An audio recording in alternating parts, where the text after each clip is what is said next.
angkatan 11 di SMP Negeri 1 Marariawa di Kabupaten Sopeng. Saya di sini ingin berbagi pengalaman apa yang saya dapatkan di pembelajaran program guru penggerak. Nah, coba kita senyum dulu sebelum kita masuk ke materi. Kita senyum dulu ya. Kita senyum dulu selama 30 detik. Siapa tahu hari ini belum pernah senyum. Ya, 30 detik. Ya, bisa senyum selama, siapa tahu tadi pernah marah-marah, Oke, ya coba kita senyum selama 30 detik ya. Coba, mulai. 1, 2, 3. Ketahuan enggak dong. Oke, luar biasa. Nah, selanjutnya, jadi assalamualaikum warahmatullahi wabarakatuh. Halo sobat guru penggerak. Jadi di sini seorang guru yang baik itu harus memiliki mewujudkan suatu budaya positif di sekolah. Nah, budaya positif tersebut dapat dijalankan dengan menerapkan konsep-konsep inti seperti misalnya yang pertama itu disiplin positif, yang kedua motivasi perilaku manusia, yang ketiga keyakinan sekolah atau kelas, kemudian kebutuhan dasar manusia, kemudian yang kelima posisi kontrol restitusi, dan penerapan segitiga restitusi. Nah, yang pertama yang akan kita bahas yang pertama disiplin positif. Nah, di mana disiplin positif ini merupakan suatu cara penerapan disiplin yang mengajarkan anak-anak kita bertanggung jawab dan menumbuhkan kesadaran diri berdasarkan nilai-nilai kebajikan. Jadi disiplin positif ini mengajarkan bagaimana kita mengajarkan anak-anak kita untuk lebih bertanggung jawab. Kemudian disiplin positif lebih ke arah disiplin diri yang dapat mengontrol diri dalam melakukan segala. Nah, dalam mendisiplinkan siswa juga kita harus menyadari diri kita sendiri dulu sebelum kita mendisiplinkan orang lain. Oke. Nah, disiplin diri dapat membuat murid memahami dan menyadari berdasarkan motivasi internal, bukan akibat paksaan atau pujian ataupun hukuman. Nah, jadi kita cara-cara yang akan nanti diterapkan bukan kita misalnya mendisiplinkan siswa itu dengan cara hukum atau memaksa, ya.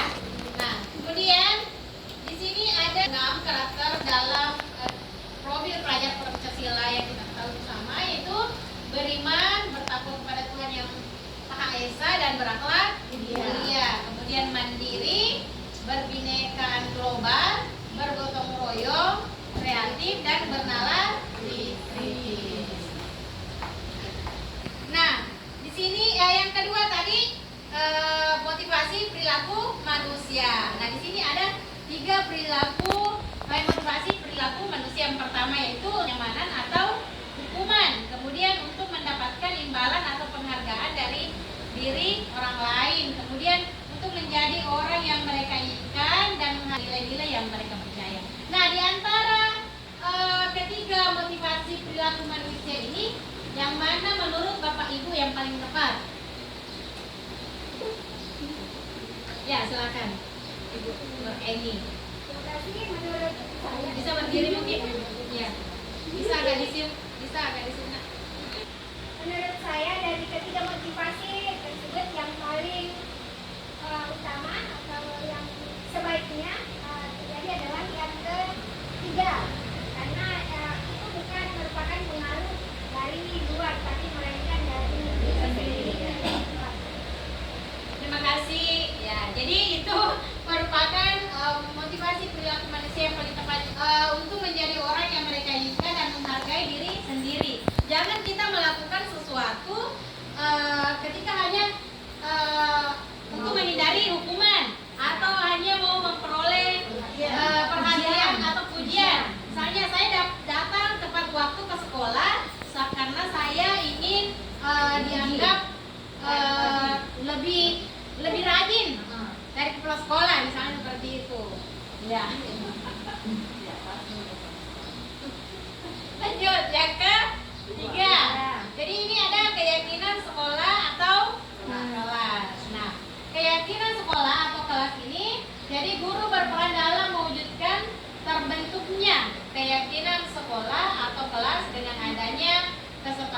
antara guru dan murid. Kemudian keyakinan sekolah juga atau kelas berupa pernyataan universal yang mudah diingat dan dipahami dan harus diterapkan di lingkungan sekolah. Nah, ini salah satu contoh dari membuat keyakinan kelas. Nah, ada pertanyaan Bapak Ibu tentang keyakinan kelas? Ya, silakan Ibu Dewi Ranti. Ya, terima kasih kesempatannya. Yang saya ingin tanyakan Bu, itu keyakinan kelas berbeda kan dengan peraturan kelas. Oh ya, oke, baik. Nah, jadi apa sih perbedaan peraturan dengan keyakinan kelas? Nah, jadi keyakinan kelas itu kita melibatkan guru dan murid. Hal-hal apa yang sebenarnya yang akan kita misalnya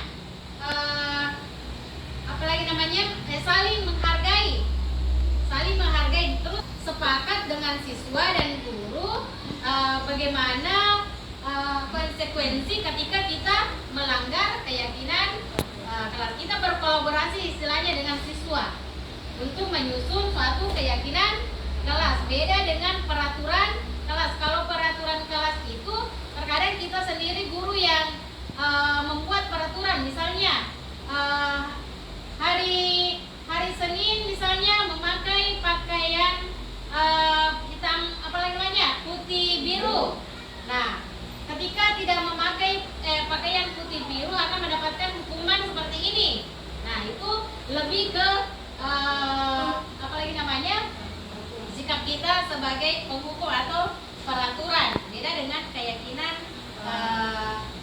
kelas. Keyakinan kelas itu kita sudah sepakati bersama di lingkungan kelas kita itu dengan guru. Jadi otomatis siswa kita sudah mengetahui apa konsekuensi yang akan kita dapatkan ketika kita melanggar keyakinan kelas.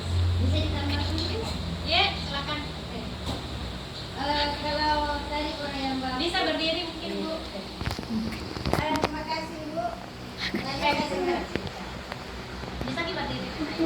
Karena tadi yang Ibu sangat menambahkan kalau keyakinan keras berarti suatu bentuk siswa itu sendiri dengan guru yang keras. Kalau guru di kelas berapa berarti bersama dengan itu kalau keyakinan keras. Kalau peraturan kelas berarti peraturan yang dibentuk oleh sekolah jadi dari beberapa guru Ya. yang misalnya dengan Ya. Waalaikumsalam. Waalaikumsalam warahmatullahi wabarakatuh. Jadi itu tadi salah satu bentuk penguatan keyakinan kelas dan peraturan kelas dari Unis. Terima kasih Bu. Nah, kemudian kita lanjut ya. Kita lanjut ke poin berikutnya yaitu kebutuhan dasar manusia. Nah, ketika seorang murid melakukan suatu perbuatan yang bertentangan dengan nilai-nilai kebajikan atau melanggar peraturan, hal-hal itu sebenarnya dikarenakan mereka gagal memenuhi kebutuhan dasar dan siswa kita membuat pula itu karena ada kebutuhan dasar yang belum terpenuhi. Nah, misalnya kebutuhan dasar bertahan hidup atau butuh kasih sayang dan rasa terima kasih. Kemudian penguasaan, ada juga dan kesenangan. Bagaimana yang poin bertahan hidup? Misalnya seorang siswa terkadang mengambil makanan temannya. Jadi kebutuhan dasar yang ingin dia penuhi adalah bertahan hidup. Nah, kemudian ini studi kasus yang pertama misalnya Sulaika adalah guru wali kelas 9H sedang bingung menghadapi ulah salah satu murid di kelasnya. Tommy, beberapa anak telah mengeluhkan Tommy yang seringkali meminta bekal makan siang mereka dengan paksa. Jika Anda menghadapi situasi seperti Ibu Sulaika, apa yang akan Anda lakukan Anda? Kira-kira apa alasan Tommy melakukan hal itu? Ya, bisa saja dia kekurangan kasih sayang, bisa juga dia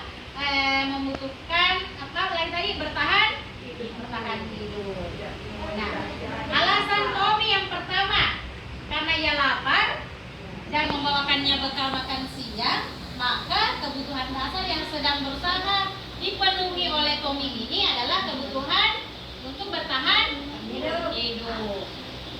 Nah, kemudian alasan Tommy yang kedua yaitu karena dia merasa senang temannya jadi memperhatikan dia, jadi ada kebutuhan yang untuk penuhi. Ketika temannya melaporkan tindakannya itu kepada gurunya dan gurunya itu memberitahukan orang tua, sehingga orang tuanya jadi memperhatikan dia, maka kebutuhan dasar yang sedang dipenuhi Tommy adalah kebutuhan akan kasih sayang dan rasa terima kasih.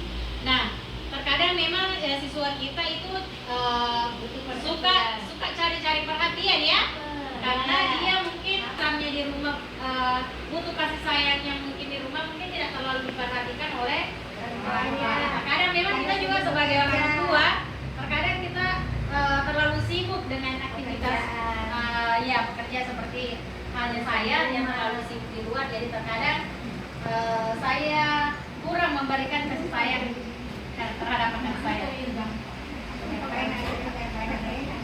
Ya, lanjut. Alasan Tommy yang ketiga bisa saja karena temannya jadi takut dengan dia dan menuruti keinginannya. Maka sebetulnya Tommy sedang berusaha memenuhi kebutuhan dasarnya akan merasa dirinya dia yang berkuasa. Ya, terkadang ada siswa kita yang begitu, dia merasa dia yang berkuasa. Nah, kemudian karena dia merasa bosan dengan bekal makanan yang dibawakan ibunya sendiri dari rumah, karena ibu selalu membawakan bekal yang sama. Oleh karena itu, jadi kalau misalnya kita bawakan bekal anak, jangan misalnya nasi goreng itu saja nasi goreng ya. Jadi harus bervariasi biar anak kita itu punya inovasi, apalagi namanya variasi dalam makanan. Nah, kemudian yang beraneka ragam, maka Tommy sedang berusaha memenuhi kebutuhannya akan ke rasa. Nah, yang kelima, bisa saja juga karena ia melakukannya karena iseng saja, karena ingin memenuhi kesenangannya saja. Ada itu anak-anak terkadang membuat ulah hanya karena ingin memenuhi kesenangannya saja. Dia misalnya merasa senang ketika dia cekik temannya misalnya seperti itu ya. Kemudian, nah selanjutnya kita lanjut ke poin berikutnya yaitu posisi kontrol. Nah, jadi di antara 5 posisi kontrol restitusi ini ada 5 ya. Guru sebagai penghukum, guru sebagai pembuat merasa bersalah, guru sebagai teman, kemudian guru sebagai pemantau, dan guru sebagai manajer. Nah, di sini yang pertama yaitu guru sebagai penghukum. Di sini dimana kita guru terkadang seorang penghukum bisa menggunakan hukuman fisik atau verbal. Orang-orang menjalankan posisi misalnya kata-kata kita sebagai seorang pendidik, misalnya patuhi aturan saya atau awas. Nah, itu kata-kata kita sebagai penghukum. Atau misalnya kamu selalu saja salah. Nah, itu juga kata-kata sebagai penghukum. Misalnya juga ada siswa dia yang terakhir misalnya selesai catatannya. Kita lagi katakan selalu kamu yang terakhir selesai catatanmu. Nah, itu juga suatu perkataan yang sebenarnya tidak boleh kita dia sebagai guru sebagai penghukum. Nah, kemudian ada juga guru sebagai pembuat merasa bersalah. Yang mana di sini yang dikatakan guru sebagai pembuat merasa bersalah? Biasa juga ibu sangat kecewa sekali dengan kamu. Nah, misalnya kita misalnya beritahu sama siswa kita, saya kecewa. Jadi itu anak-anak kadang merasa bersalah, bilang saya kasih kecewa guruku. Nah, kemudian biasa juga kita berapa kali seharusnya saya harus beritahu toh.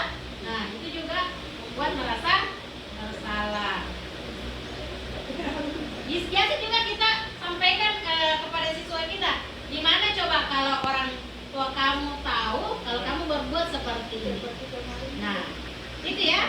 Terkadang kita perkataan kita itu membuat siswa kita itu menjadi merasa bersalah. Makanya itu kurang tepat.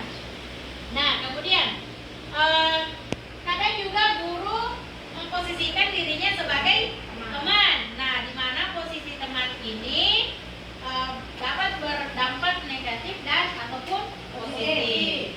Guru di posisi teman menggunakan hubungan baik. Terkadang kita menganggap murid kita itu sebagai teman-teman. Misalnya, ayolah bantu saya nak demi ibu. Misalnya, ayolah bantu saya demi ibu. Tapi terkadang juga anak itu ketika kita memperhatikan orang lain, mungkin dia merasa cemburu, ya, karena dia misalnya lagi desi nak, ya saya sudah dekat sama ini, dia lagi dengan orang lain, itu terkadang membuat siswa kita merasa cemburu atau merasa dikecewakan. Nah, itu ya. Biasa juga kita, ya sudahlah kali ini tidak apa-apa, nanti ibu bantu bereskan. Itu salah satu contoh dari posisi kontrol kita sebagai teman.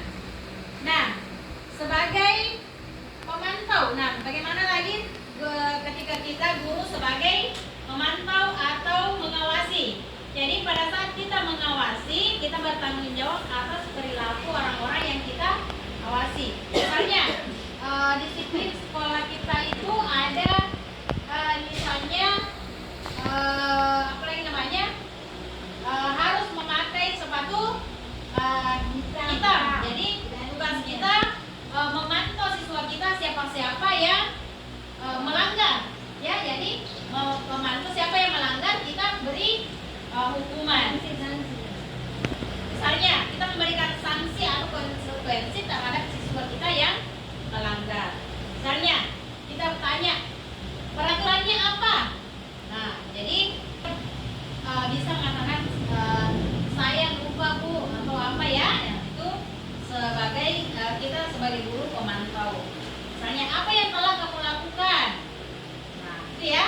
Nah, kemudian sebagai manajer. Nah, di mana posisi manajer ini berbuat sesuatu bersama dengan murid, mempersilakan murid bertanggung jawab dalam perilaku. Misalnya, bagaimana sih ini guru sebagai manajer? Misalnya si A bertengkar dengan si B, dia bertengkar kancing bajunya, misalnya si A ini copot dengan apa lagi namanya, bertengkar dengan si B. Nah, kemudian kita tanyakan dulu apa sebenarnya permasalahannya. Kita validasi dulu apa sebenarnya masalahnya. Misalnya kita tanyakan dulu apa yang kamu lakukan dengan si B, tanyakan dulu menstabilkan dulu identitas kamu, misalnya apa yang namanya, kenapa bisa bertengkar dengan si A.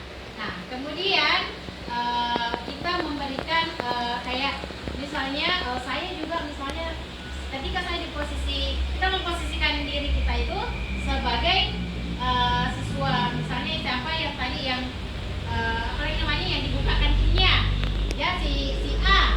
Nah, ketika si A ini apa lagi namanya, kita tanya bagaimana solusinya agar bisa memaafkan ini si B, ya.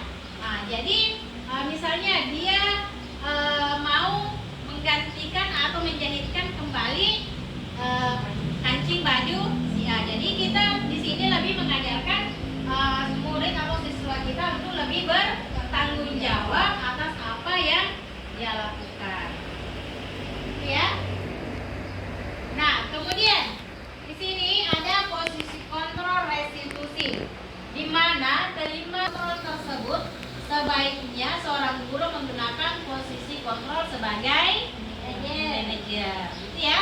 Jadi ada tadi penghukum, pembuat merasa bersalah, teman, pemantau, dan manajer. Jadi posisi yang paling tepat yang seharusnya kita lakukan yaitu sebagai manajer.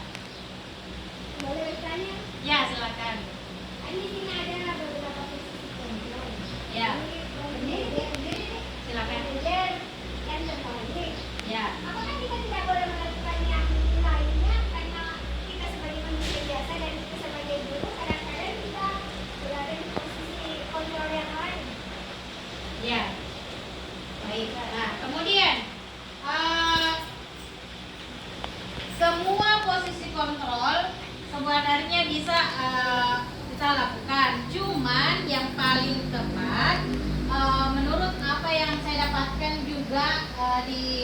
CGPI-nya yang paling tepat yang harusnya kita lakukan yaitu adalah posisi manajer. Jadi di mana tugas kita sebagai manajer ini bukan untuk mengatur perilaku seseorang, tapi kita membimbing murid untuk dapat mengatur dirinya sendiri.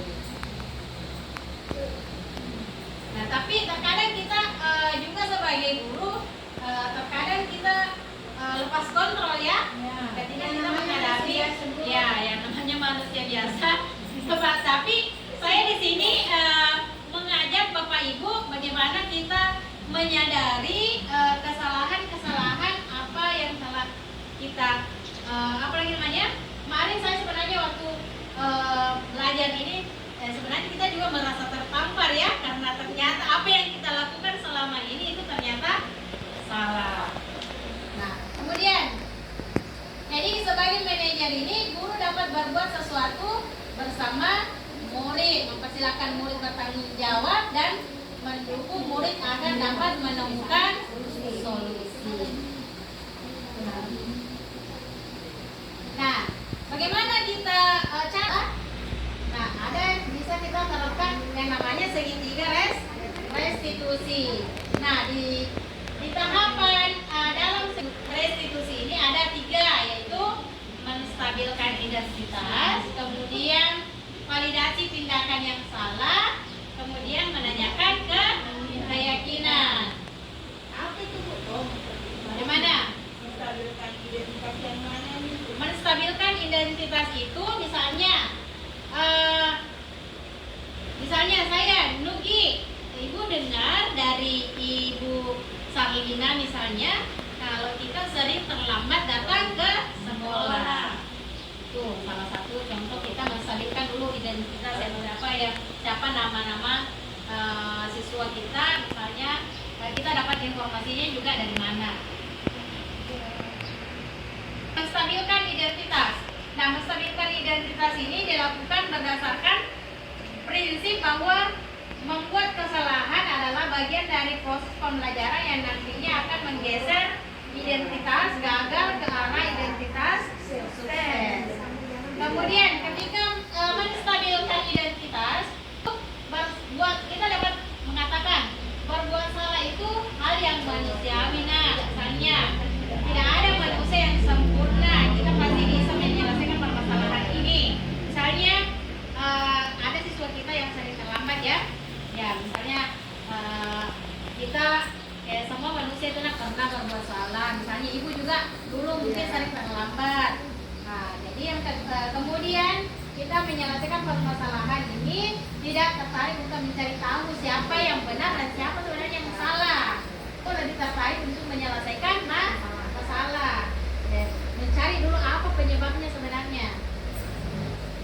Nah, ini validasi tindakan yang salah. Nah, kemudian dalam validasi tindakan yang salah ini dapat dilakukan berdasarkan prinsip bahwa setiap perilaku berupaya memenuhi suatu kebutuhan tertentu, sehingga guru atau orang tua akan bergeser dari pemikiran stimulus respon menjadi proaktif serta akan lebih mengenali dan mengetahui kebutuhan murid atau anak. Nah, misalnya kamu pasti punya alasan. Misalnya siswa kita tadi yang terlambat, dia pasti kita tanyakan, kamu pasti punya alasan kenapa kamu melakukan itu atau kenapa kamu terlambat.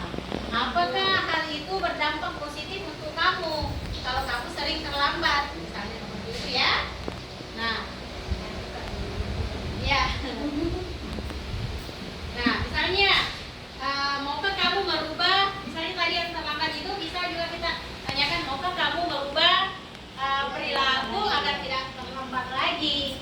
Nah, kemudian ada menanyakan keyakinan. Di sini menanyakan keyakinan dilakukan dengan memberikan pertanyaan-pertanyaan yang bermakna, misalnya kepada murid atau anak untuk memunculkan motivasi secara karakteristik sehingga mampu mengaitkan keyakinan dengan tindakan yang salah.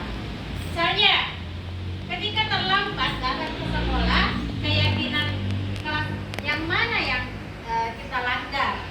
Nah, misalnya seperti itu ya. Nah, kemudian bagaimana yang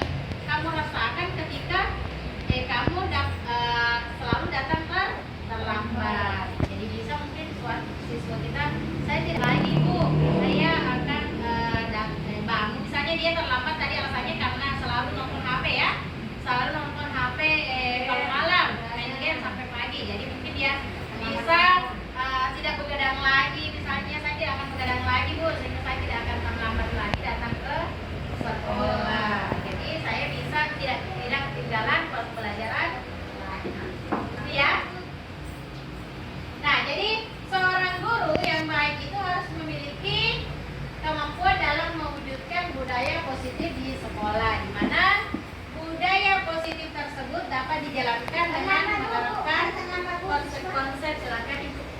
Ya. Jadi seorang baik harus memiliki kemampuan dalam mewujudkan budaya positif di sekolah. Yang pertama yang tadi itu disiplin positif, motivasi perilaku manusia, keyakinan sekolah atau kelas, kebutuhan dasar manusia, posisi kontrol institusi, dan segitiga restitusi. Itu ya. Nah, itulah tadi beberapa posisi-posisi budaya positif yang akan di sekolah. Yang pertama disiplin positif tadi, bagaimana motivasi perilaku manusia dari diri kita sendiri, bagaimana mendisiplinkan diri kita sendiri. Kemudian keyakinan sekolah atau kelas, kita harus misalnya sudah ada kesepakatan keyakinan kelas di sekolah, ketika ada siswa atau murid kita yang bertengkar, kita bisa menanyakan keyakinan kelas mana yang kita langgar. Ya, kita sudah tahu misalnya konsekuensinya seperti apa ketika melanggar. Kemudian kebutuhan dasar manusia. Jadi kita harus memahami juga kebutuhan dasar akan siswa kita. Kemudian posisi kontrol restitusi tadi itu ada 5 sebagai penghukum, sebagai merasa bersalah, teman, dan manajer. Itu ya. Jadi posisi kontrol yang paling tepat kita gunakan yaitu posisi manajer. Oke, baik. Oh iya, bisa, silakan Ibu.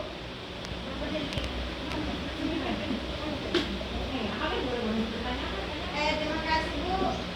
Tadi mulai yang dulu. Ya.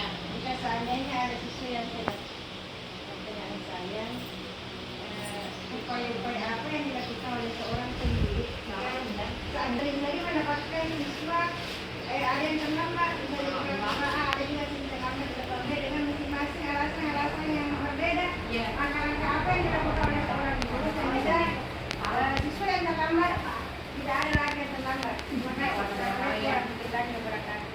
Oke, baik, terima kasih Bu atas pertanyaannya. Jadi bagaimana di sini cara-cara kita tadi menerapkan itu tadi segitiga restitusi. Kita menanyakan dulu tanpa langsung menyalahkan siswa tersebut. Siapa tahu dia terlambat karena punya alasan tersendiri, atau karena terlambat bangun, atau karena adiknya ke sekolah, atau misalnya dia membantu dulu orang tuanya di rumah. Jadi sebelum kita memberikan sanksi terhadap siswa kita, sebaiknya kita ajak dulu berdiskusi dengan menerapkan segitiga restitusi tadi, menstabilkan identitas, kemudian validasi apa sebenarnya masalahnya, kemudian apa tadi lagi yang satu? Menanyakan keyakinan ini, keyakinan apa sebenarnya yang sedang dia langgar, kemudian kita memberikan solusi bersama. Bagaimana Ibu? Iya, terima kasih. Ya. Jadi itulah tadi pemaparan saya, dan tadi kita di sekolah saya mengajak Bapak Ibu untuk tergerak dan menggerakkan. Jadi terima kasih, demikian semoga aksi nyata ini dapat menginspirasi Bapak Ibu.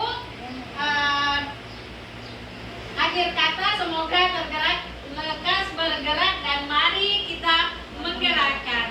Terima kasih. Wassalamualaikum warahmatullahi wabarakatuh.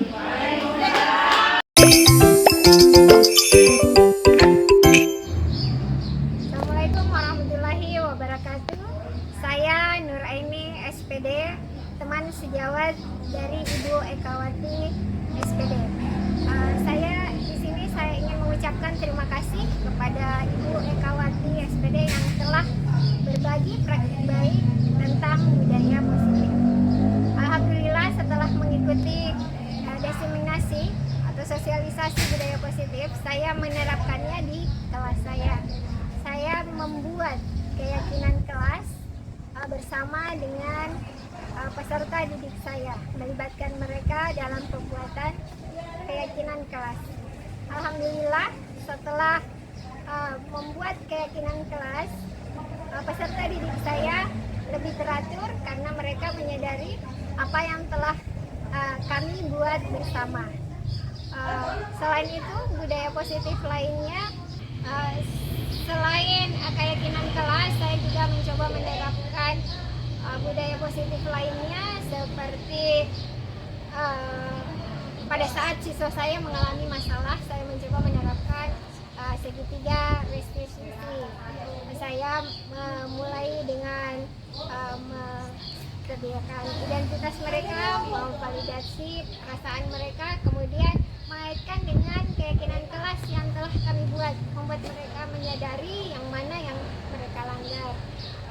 Saya senang sekali dengan adanya sosialisasi ini karena bisa membantu saya bagaimana bisa lebih memahami kebutuhan peserta didik saya. Semoga kedepannya bisa lebih baik lagi, bisa memberikan apa yang menjadi kebutuhan peserta didik saya.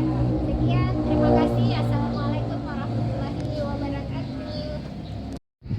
Assalamualaikum warahmatullahi wabarakatuh. Saya Ibu Dewi SPD, rekan sejawat dari Ibu Ekawati SPD. Saya berterima kasih dengan adanya berbagi praktik baik tentang budaya positif di sekolah. Karena saya sebagai guru BK lebih mudah menangani kasus siswa dengan memahami tentang segitiga restitusi. Dengan metode segitiga restitusi, saya sebagai guru BK lebih memahami cara menangani kasus siswa dengan cara yang pertama itu menstabilkan identitas, yang kedua memvalidasi kesalahan siswa, yang ketiga mengaitkan dengan keyakinan kelas. Terima kasih untuk Bu Ekawati yang telah berbagi praktik baik tentang budaya positif di sekolah. Semoga kedepannya kita sebagai guru lebih menerapkan budaya positif di sekolah. Terima kasih. Assalamualaikum warahmatullahi wabarakatuh.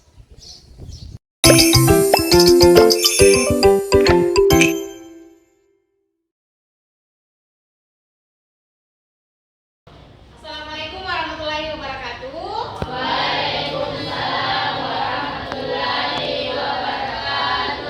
Bagaimana kabarnya hari ini anak-anakku? Alhamdulillah. Baik ya. Nah, jadi hari ini kita akan membuat suatu keyakinan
Sadam.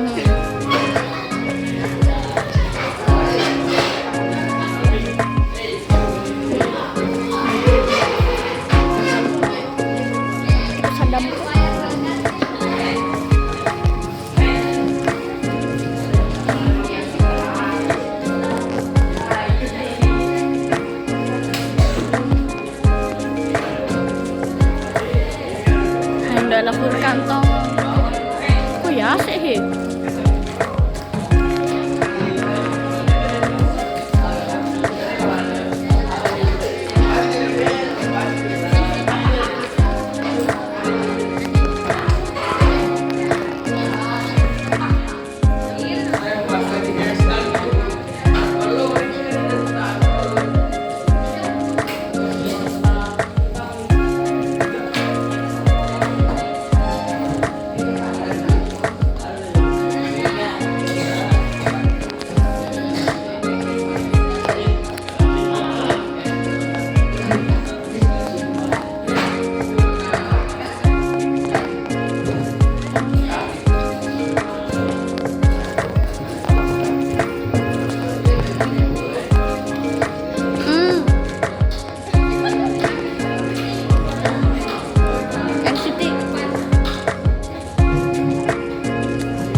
Nah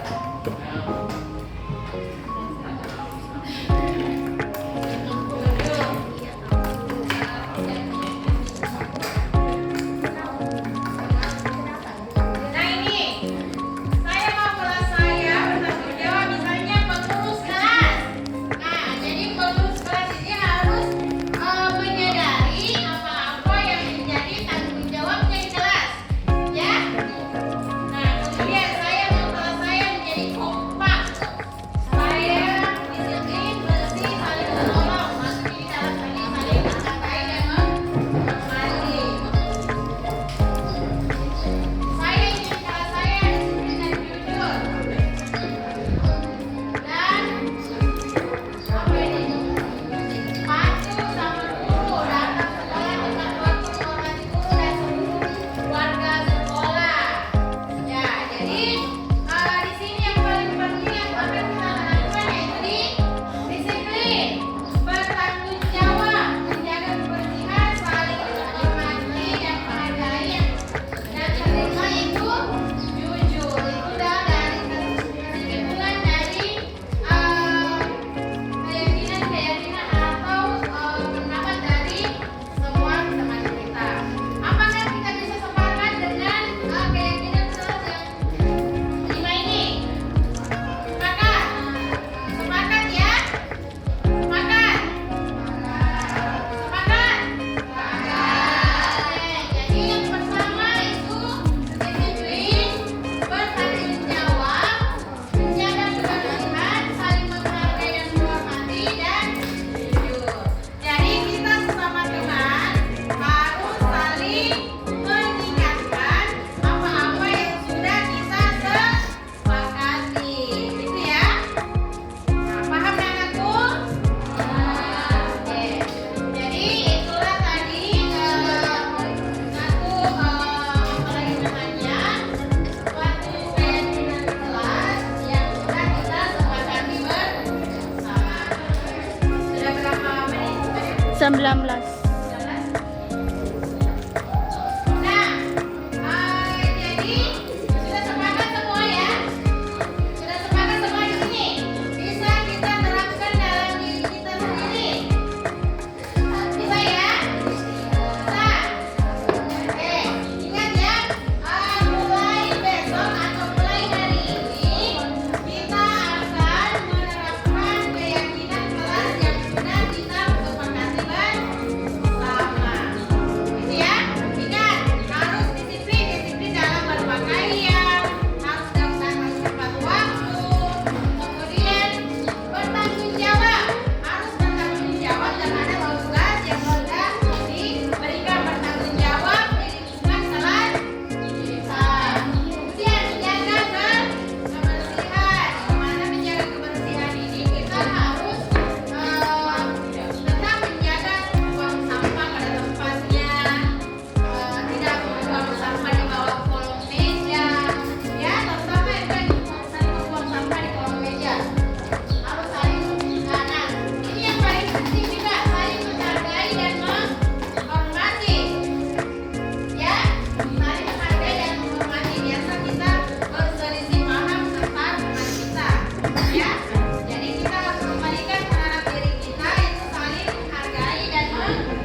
kelas 9C.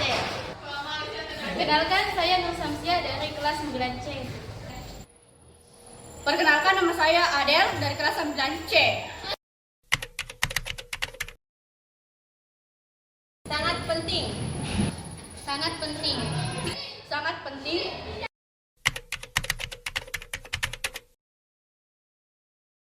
Karena menjadikan kita lebih disiplin. Menjadikan kita lebih bertanggung jawab. mengajarkan kita untuk saling menghormati dan menghargai.